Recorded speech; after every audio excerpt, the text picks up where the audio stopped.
तमीशानं जगतस्तुथस्पतिं धियं जिन्वमवसे भूमहे वयम् पूषानो यथा वेदसाम सद्वृधे रक्षिता पायुर्दग्धः स्वस्तये। हे ईश्वर, हम यह पठन पाठन आपको प्राप्त करने और कराने के लिए साधन के रूप में करने जा रहे हैं। इस कर्म को और इसके कर्म फल को भी आपको अर्पित करते हैं। ओम शांति शांति शांति। सबको सादर नमस्ते। आज हम विचार करेंगे ईश्वर सर्वरक्षक कैसे है और वो सबका कल्याण कैसे करता है। सर्वरक्षक कैसे है और सर्व कल्याण कारक कैसे है, और इसमें प्रमाण क्या मिलता है वेद में। तो ईश्वर सर्व कल्याणकारी है, सर्वरक्षक है। आज इसको यहाँ पर स्पष्ट किया गया है। तो देखिए कहा तम माने उस, जगतः और तस्थुषः पतिम, तो जंगम और स्थावर अर्थात चर जगत और अचर जगत, इनके पति कौन? इनके पति हैं चर और अचर जगत के पति कौन है? परमपिता परमात्मा ईश्वर। तो ऐसे इसको जो कहा जा रहा है धियम और जिन्वम, जो बुद्धि और कर्म के प्रीणन करने वाले हैं, माने बुद्धि में प्रेरणा भरते हैं, प्रेरणा करते हैं, कर्म करने की प्रेरणा प्रदान करते हैं। प्रीणन माने प्रेरणा, तो प्रेरणा करने वाले हैं। ऐसे ईशानम, देखो ऐसे ईश्वर को, ईशानम सबके स्वामी परमेश्वर को, वयम हम लोग, अवश्य अर्थात अपनी रक्षा के लिए हूमहे पुकारते हैं। तो ये है अवश्य रक्षा के लिए, हूमहे उसका आह्वान करते हैं, उसको पुकारते हैं। और वो परमात्मा कैसा है? पूषा है, सबका पालन पोषण करने वाला है, सबका पोषक है। यथा अर्थात जहाँ, नह माने हमारे, वेदसाम धनों की, वृद्धे माने वृद्धि के लिए, असत हुआ है माने सदैव तत्पर रहता है। वो कोई जन्म नहीं लिया है, वो यहाँ पर असत माने जन्म लिया है ऐसा नहीं, वो हमेशा इसके लिए तैयार बैठा है, तैयार खड़ा है, कहूँ तत्पर है कहें, ये अर्थ होगा कि हम सबकी वृद्धि के लिए वो हमेशा तत्पर रहता है। और वही स्वस्थये हम सबके कल्याण के लिए, अदब्ध रक्षिता पायु, अहिंसित रक्षक और पालक होता है। और होवे होता था, तीनों कालों में चलेगा इसका प्रयोग।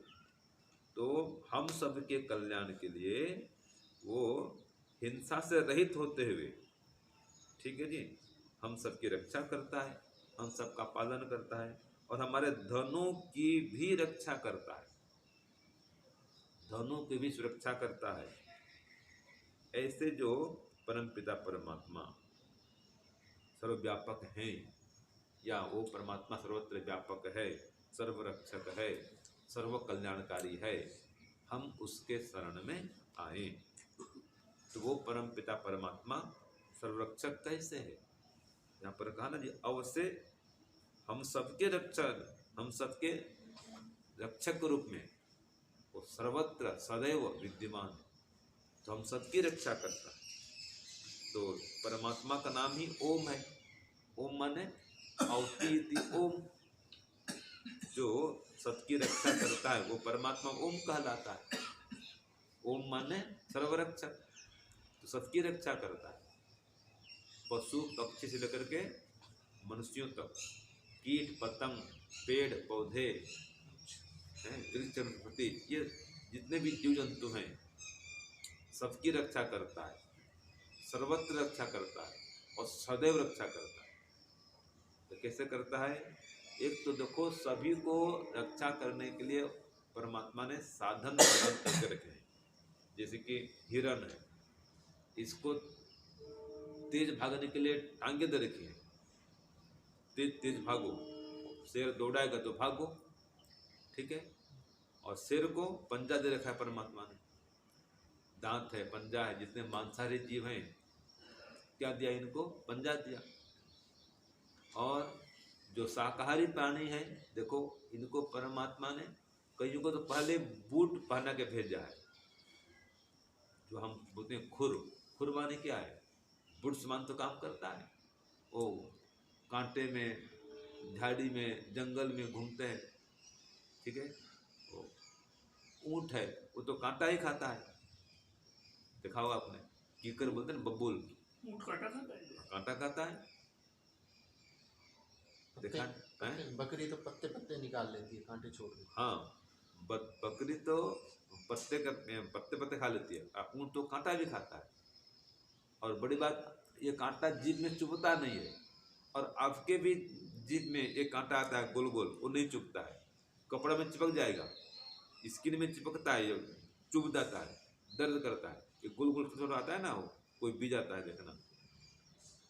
अभी नाम तो मुझे पता नहीं है। कई बार जंगल में आते हैं तो कपड़े में चिपक जाता है, वो बारीक बारीक कांटे होते हैं, बीज बीज समान कांटे होते हैं। लेकिन उसी को आप हाथ में ऐसे करोगे तो हाथ में चुभेगा, लेकिन जीभ में डाल दोगे तो कुछ नहीं होता है, वो कांटा है। जबकि मैंने प्रयोग किया इसका। तो ऐसे परमात्मा ने सबको अलग अलग प्रकार के साधन दे रखे हैं। उनको इस प्रकार का साधन दिया कि तुम कांटा भी खाओ, कुछ नहीं होगा, पत्ता खाओ, कांटा खाओ, नीम पत्ता खाता है कुब्बू। तो सभी प्राणियों को परमात्मा ने अलग अलग साधन दे करके सबकी रक्षा परमात्मा कर रहा है। हमको देखो कितने प्रकार के तंत्र दिए। तंत्रिका तंत्र है, श्वसन तंत्र का है, श्वसन तंत्र है, परिसंचरण तंत्र है, रक्त का प्रवाह हो रहा है, शुद्ध रक्त जाता है हृदय से और अशुद्ध वापस फिर आता है, फिर शुद्ध कर फिर भेजता है। इसको बोलते हैं परिसंचरण तंत्र। धमनी है, शिरा है, और कैसे कैसे पदार्थ बना देते हैं परमात्मा ने। जो मस्तिष्क की भी अद्भुत है। इसका जो एक लेफ्ट वाला है, राइट काम को संभालता है, शरीर के राइट हिस्सा को, राइट वाला लेफ्ट का काम देखता है, देखो। और कैसे कैसे अभी बारीक बारीक शिराएँ हैं जो चीर फाड़ करते हैं, पढ़ते हैं, शरीर विज्ञान को जानते हैं। तो ये अद्भुत शरीर है। शरीर की व्यवस्था ही ऐसी है, जैसे खून निकल जाता, कई बार अपने आप सूख जाता है, थक्का जम जाता है, ऐसी व्यवस्था परमात्मा ने की है। तो कई प्रकार से परमात्मा रक्षा करता है। विद्या देकर सबसे पहले रक्षा करता है, वेद का ज्ञान दिया, सृष्टि का आरंभ में रक्षा कर रहा है। विद्या देकर, बुद्धि देकर, शक्ति देकर, बल देकर, सामर्थ्य देकर, साहस देकर, धैर्य देकर के परमात्मा रक्षा करता है। तो परमात्मा सबकी रक्षा करता है, सदैव रक्षा करता है, ठीक है जी। और विशेष तो साधन है ज्ञान, जो पहले दे दिया परमात्मा ने वेद के माध्यम से, कि ये खाना, ये नहीं खाना है, और इन सबको बना के भी दिया है, इनका प्रयोग भी सिखा दिया है, ये औषधियाँ, इनका सेवन करो। तो इस प्रकार परमात्मा सबकी रक्षा करता है। आगे वो सबका कल्याण भी करता है, सर्व कल्याणकारी है। तो देखो, इसका परमात्मा का यही प्रयोजन है। क्या प्रयोजन है? कि सबका कल्याण करना। कोई कहे संसार को बनाने का क्या प्रयोजन परमात्मा, इसका उत्तर मिलता है योग दर्शन में। उसमें कहा तस्य आत्म अनुग्रह अभावे अपि। हाँ जी, देखो जी, तस्य आत्म अनुग्रह अभावे अपि, उसके स्वयं का कोई स्वार्थ न होते हुए भी, ठीक है, अपना कोई कल्याण चाहता नहीं हो, अपना सुख चाहता नहीं है कोई, प्राणियों से, जीवों से, जीवात्माओं से, मनुष्यों से। तो तस्य आत्म अनुग्रह अभावे अपि भूत अनुग्रह प्रयोजनम, ये कहा कि समस्त भूतों पर दया करूं, समस्त भूतों का कल्याण करूं। तो भूतों पर अनुग्रह करना, दया करना, समस्त भूतों का कल्याण करना, ये उसका प्रयोजन है। और इसके लिए क्या करता है वो? ज्ञान धर्म उपदेश है ना, कल्प प्रलय महाप्रलयेषु संसारिणः पुरुषान् उद्धरिष्यामि इति, कि ये वेद ज्ञान के धर्म के उपदेश के माध्यम से कल्प कल्पांतर में, ठीक है, प्रलय होता है, फिर संसार बनता है, फिर प्रलय, फिर संसार, ये क्रम चलता रहता है। और प्रत्येक सृष्टि में संसारिण, जो संसारी लोग हैं, जो पुरुष हैं, जीवात्मा गण हैं, तो इनको क्या कहता है परमात्मा? उद्धरिष्यामि, इनका उद्धार करूंगा। इसलिए संसार बनाता है परमात्मा। ये परमात्मा का प्रयोजन है कि जीवों का उद्धार करूंगा। किससे उद्धार करूंगा? दुख से उद्धार करूंगा। तो परमात्मा सर्व कल्याणकारी है। वेद ज्ञान देकर सबका कल्याण करता है, बुद्धि देकर सबका कल्याण करता है, शक्ति देकर कल्याण करता है। तो परमात्मा सर्व कल्याणकारी है। और योग विद्या देता है, योग विद्या सीखो और मोक्ष में जाओ, समस्त दुखों से छूट जाओ। तो ब्रह्म विद्या देकर, योग विद्या देकर हम सबका परमात्मा कल्याण करता है। हमको सबको जन्म और मरण के चक्र से छुड़ाता है। वो हमारी बुद्धि में शुद्धता, पवित्रता, इसका संचार करता है, बुद्धि को निर्मल करता है, अपनी भक्ति से हमारी बुद्धि को रंग देता है और हमारा कल्याण करता है। और हमको वास्तव में देखो, भौतिक धन भी प्रदान करता है और आध्यात्मिक धन भी प्रदान करता है। तो इस प्रकार परमात्मा हम सबका कल्याण करता है। योग भी एक संपत्ति है। योग को संपत्ति कहा गया है। कहाँ कहा है जी? रुपेश जी नहीं पता? देखो उसमें कहा है, स्वाध्याय योग मासीत, बोलिए, लिखिए भी, स्वाध्याय योग मासीत योगात् स्वाध्याय मासते।